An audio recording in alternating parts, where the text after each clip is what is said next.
Bonjour à tous, ça fait plaisir de vous retrouver. Faut que je vous raconte, je viens de participer à la compétition Ninja Warrior la plus extrême de ma carrière. Et c'est vraiment pas une blague. Ça, c'est le pont suspendu de Nuuk en Suisse, perché à 200 mètres de haut. Sauf que le petit truc en plus, c'est qu'ils ont fixé dessus des obstacles Ninja Warrior et qu'en cas de chute, c'est le grand saut jusqu'en bas. Et ces malades mentaux, ils ont réuni les 50 meilleurs ninjas du monde. Des athlètes hors pair des 4 continents. Il y a des Américains, des Japonais, des Français, des Anglais, des Allemands, des Australiens, bref, la crème de l'émission. Et au milieu de tout ce beau monde, t'as moi qui ai pris ma retraite ninja il y a plus d'1 an maintenant et je reçois l'invitation seulement 10 jours avant l'événement.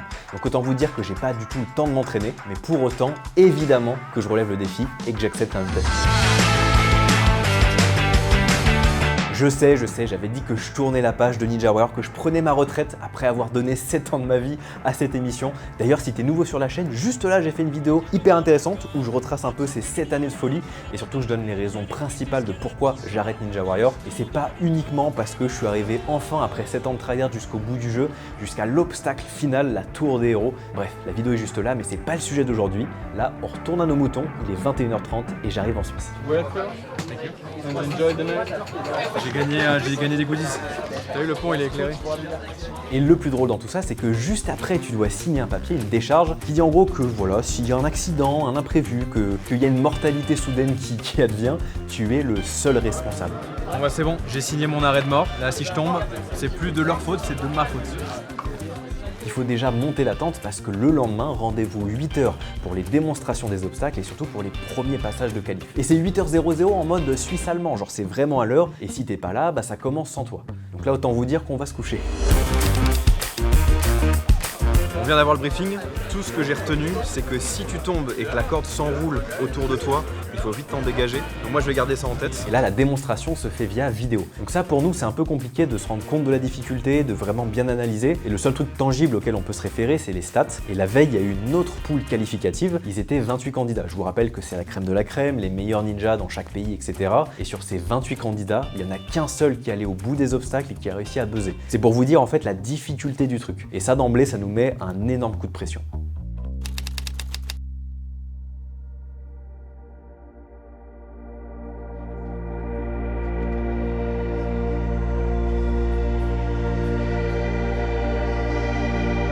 Là j'ai pas du tout envie de sauter là.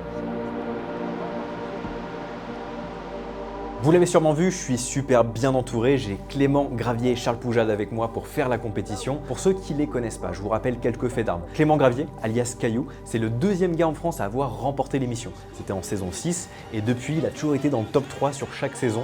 Donc actuellement sur le papier, c'est le meilleur ninja français. Et Charles Poujade, bon bah vous connaissez sûrement sa chaîne YouTube, c'est aussi un multi-finaliste Ninja Warrior et en saison 7, il a fait un magnifique top 1. Donc là, on a une équipe de champions du monde. Pas le temps de niaiser, la compétition commence direct, alors nous on passe pas tout de suite, donc on a le temps de se mettre sur le côté du pont, et en fait on remarque très vite qu'il y a 1, 2, 3 personnes qui buzzent, donc a priori on a un groupe qui est quand même beaucoup plus fort que celui de la veille. Après, petite nuance, le buzzer qui était très dur à atteindre, pour notre jour à nous, ils l'ont légèrement rapproché. D'ailleurs t'as des gens qui font de l'highline sous la pluie, c'est hyper impressionnant, et avec la pluie, bah, y a du retard qui s'accumule, et je suis même pas sûr de passer aujourd'hui, peut-être que je passerai que le lendemain. C'est déjà au tour de Clem, donc il part en crash test pour nous. Juste avant, heureusement, on avait bien analysé tous les trois les obstacles pour essayer de trouver des moyens de sauter des mouvements, de faire un seul balancier plutôt que 2. Parce qu'en fait, c'est plein de petits paramètres qui feront la différence. Faut vous dire que là, on va être suspendu à 200 mètres de haut, avec les pieds dans le vide, et même si tu es serein, instinctivement, tu vas beaucoup plus serrer les prises, tu vas tétaniser beaucoup plus vite, et tu passes de « Ah, je suis crevé, je peux pas buzzer » à « Bah en fait, non, j'ai encore du jus et j'assure une qualification ». Clem s'élance sur les obstacles et là il nous sort une démonstration de l'excellence française. Il est super rapide, chaque moment est optimisé, il n'y a pas un pet de balancier en trop, tout est trop rapide.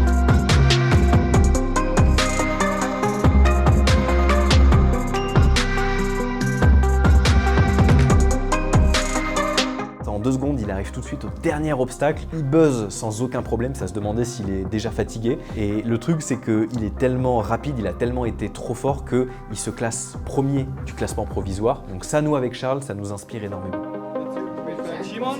J'apprends par les organisateurs que là, il y a plus d'1 heure de retard et vu que je passe avant-dernier, a priori, c'est cuit pour moi aujourd'hui. Je passerai peut-être que le lendemain.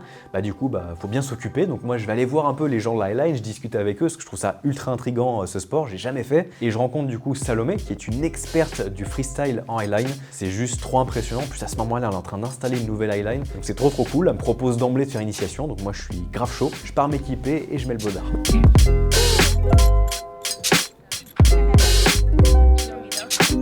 Déjà, c'est quoi la différence entre une slackline et une highline? La slackline, c'est le truc que vous mettez dans votre jardin, entre 2 arbres, avec une sangle qui est plutôt large, plutôt bien tendue. Là où la highline, tu mets ça entre 2 points qui sont ultra lointains. La sangle est ultra fine. Et il y a l'effet de flèche quand tu marches au milieu. Forcément, la highline se penche un peu vers le bas. Et avant de m'élancer, tu vois, les gens de la highline, ils me disent écoute, si t'en as jamais fait de ta vie, si dès ta première session, t'arrives ne serait-ce qu'à te mettre debout dessus, t'es juste un monstre. Donc moi, j'arrive confiant, gonflé à bloc. Je me dis écoute, vous êtes mignon avec votre petite sanglinette, votre baudrier, votre sécu et tout. Moi, je grimpe sur des grues, je marche en équilibre sur des trucs super fins. J'ai pas d'équipement de sécurité, les doigts dans le nez.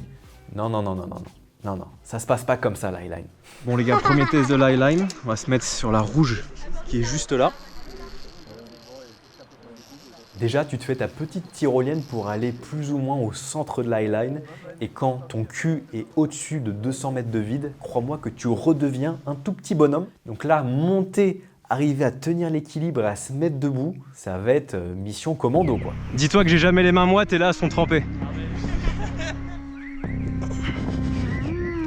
C'est trop dur mec, ça bouge dans tous les sens. Moi j'ai l'habitude d'en faire mais genre sur 25 mètres tu vois. Du coup ça bouge moins, c'est moins élastique. Et puis là, t'as peur de tomber quoi en fait. C'est clair. T'oses pas engager. Et le problème avec ces sports, c'est que je trouve que la vidéo ne rend jamais hommage à la détresse que tu vis toi en interne sur place. C'est horrible. Alors que j'aurais pu juste prendre des bières là-haut quoi.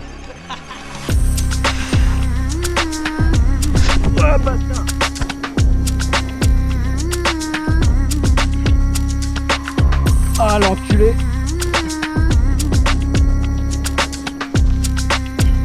Ça serait incroyable qu'il arrive à se mettre debout.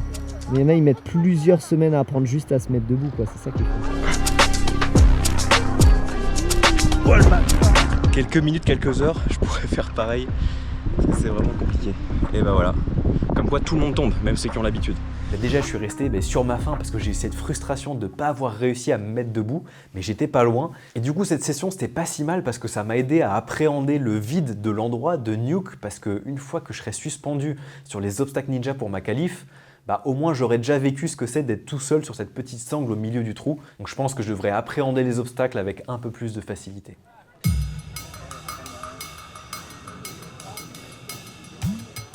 J'espère vraiment pouvoir faire le meilleur et pas tomber sur une connerie, quoi. C'est vraiment le truc qu'on a tous à Ninja Warrior. On a les capacités physiques, on veut aller au bout. Bon, c'est déjà au tour de Charles et depuis le passage de Clem, il y a eu de plus en plus de buzz. Donc là, on sent que pour se qualifier en finale, va falloir assurer un buzz et avec un chrono pas trop dégueu. And this is definitely the extremest ninja competition you will find on the whole planet. Optimisation parfaite de tous les moves, il est vraiment au top du top.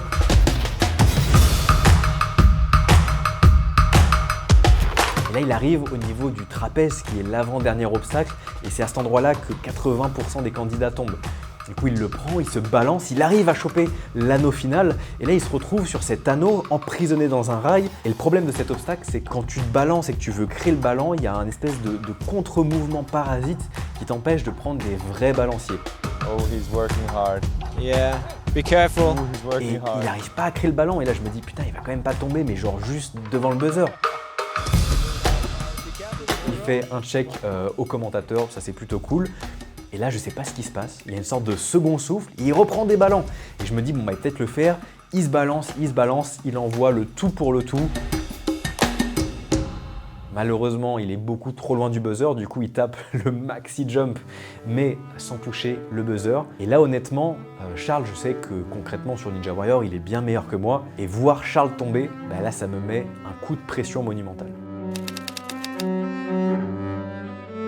Non, mais en tout cas, je te souhaite bien du courage parce que je pense que tu sais pas ce qui t'attend là. Je sais. Finalement, bonne nouvelle, je vais pouvoir passer aujourd'hui. Il y a plein de gens qui sont tombés vers le début des épreuves, donc ça a un peu écourté les passages. Donc je pars directement à l'échauffement. Et avec Charles, on a un peu checké les buzz potentiels, les qualifications vis-à-vis de sa chute. Et malheureusement, on a un dilemme face à nous. On constate qu'en termes de classement, si moi là qui vais passer et je suis avant-dernier, si j'arrive à aller buzzer, lui sera éliminé de la compétition et moi j'irai en finale avec Clément Gravier. Soit je tombe avant Charles, par exemple au trapèze, et du coup c'est moi qui suis éliminé et c'est lui qui pourra aller en finale. Bon, on va passer, hein. Le pipi de la peur est fait, le caca de la peur fait tout à l'heure. En vrai, ça me fait flipper que Charles soit tombé, parce que je sais qu'il est plus fort que moi, Charles, en ninja. Et là, s'il chute avant la fin, c'est pas de bon augure. Ce qui est pas mal, c'est que ça fait plus flipper que tous les autres trucs qu'on a fait, vu qu'on sait pas à quelle sauce on va être mangé. Et ce saut dans le vide là. Les gars, c'est pas le meilleur truc pour vous de pouvoir se suspendre comme vous faites d'habitude et pouvoir réellement se casser la gueule? C'est pas une option de tomber normalement. C'est pour ça que tu vas moins bien le vivre que nous tous, je pense. Ah Ouais, parce que moi je suis un peu dans ce. Moi je suis un entre-deux, je suis pas autant dans l'extrême que ce que toi tu fais en général sur YouTube et tout. Et tu vas voir que quand tu tombes, tu vas avoir ton instinct qui va revenir en mode là je suis foutu. Là je suis foutu. Mec, ça me stresse plus que l'émission, t'imagines? Plus que Ninja Warrior. Surtout que là il a plu, donc potentiellement il y a de l'humidité sur les obstacles. Écoute, on verra bien. Ça fait partie des meilleurs ninjas au monde, ceux qui passent là. Et quand on voit les chutes prématurées qui se passent, ça annonce un petit peu la couleur quoi du coup. Par contre, il est vraiment pas près de la chute qu'il va se prendre. Je vous dis direct, il est vraiment pas prêt. Il y a peut-être moyen que ce soit à lui juste après là. Là, je descends sur la plateforme de départ, déjà elle bouge mais de fou. Mais il y a ce vide qui t'aspire et je saurais pas vous dire pourquoi. J'ai fait des immeubles de 400-500 mètres de haut, donc techniquement t'as beaucoup plus de vide. Mais là, je sais pas si c'est l'environnement nature ou quoi, mais c'était horrible. Big YouTuber. His name on YouTube is Hit the Road, above 800,000 subscribers. Make some noise for Clément Dumais! Allez, laisse-moi Clément!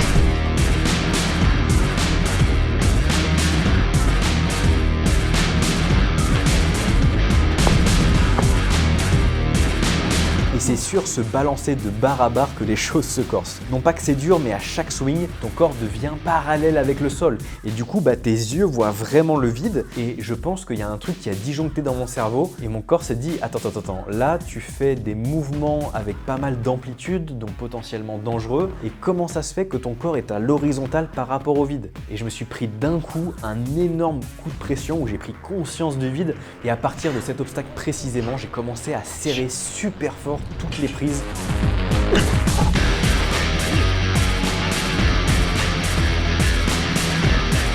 Bon, malgré tout, je suis quand même bien rapide, j'optimise tous les mouvements, c'est grave propre. J'arrive sur cette fameuse réglette et le problème de ce balancier, c'est que si tu envoies trop fort, au moment où tes pieds vont être derrière toi, et en fait ça peut te décrocher les mains et du coup tu finis la tête la première dans le vide.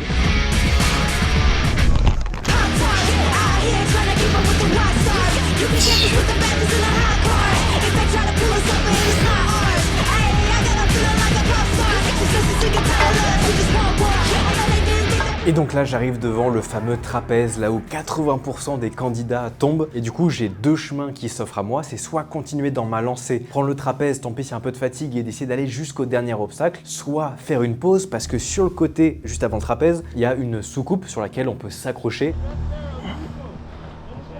Alright. Le truc, moi, c'est que le plan initial, c'était pas de pause. Pour éviter justement que toute la fatigue qui s'accumule depuis le départ, elle arrive quand j'ai déjà terminé le parcours, tu vois. Et j'entends les gens du staff au-dessus de moi et les commentateurs à ma gauche qui me disent « Tu peux faire une pause, t'as la soucoupe devant toi ». Du coup, je sais pas pourquoi, je me laisse influencer par ce que les gens m'ont dit, je vais pour faire la pause. Et le problème, en fait, c'est que sur ce pont, tu peux pas faire ce que tu veux niveau sécurité. Donc moi, je commence à me mettre sur la pause et je pars du mauvais côté. Donc tout le monde me crie « Non, fais demi-tour ». Et du coup, cette pause qui devait être un moyen de me régénérer avant de faire le trapèze, elle commence où elle est déjà en train de me coûter plus que ce qu'elle va m'apporter. Donc ça, c'est vraiment le mauvais scénar.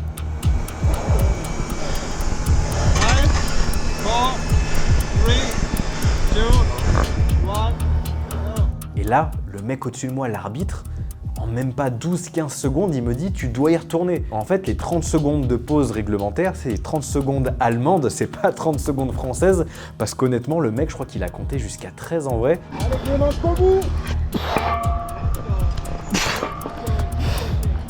Et j'y arrive pas. Genre là, je suis complètement vidé de mes forces. Allez Clément. La pause m'a coûté plus que ce qu'elle était censée me rapporter. Ah non! Ah non! Ah! Wouhou! Sa mère! Wouhou! Ah, c'est si dur! Mais par contre la chute, tellement stylée. Et le fait de partir face vers le sol et sur la fin sans faire exprès twister et voir le pont s'éloigner, c'était ouf, c'était ouf. Enfin, c'était un soldat parti trop tôt au combat. Aïe aïe aïe. Mais beau parcours quand même. Eh, ça Ouais, crame joué. vite hein. Ouais, bien joué. Si tu veux, j'étais pas trop mal tout le long. On va commencer En fait, à tirer sur à les chaque bras. fois que je faisais des ballons, tu sais, tu vois le sol et je me disais putain, on est haut quand même.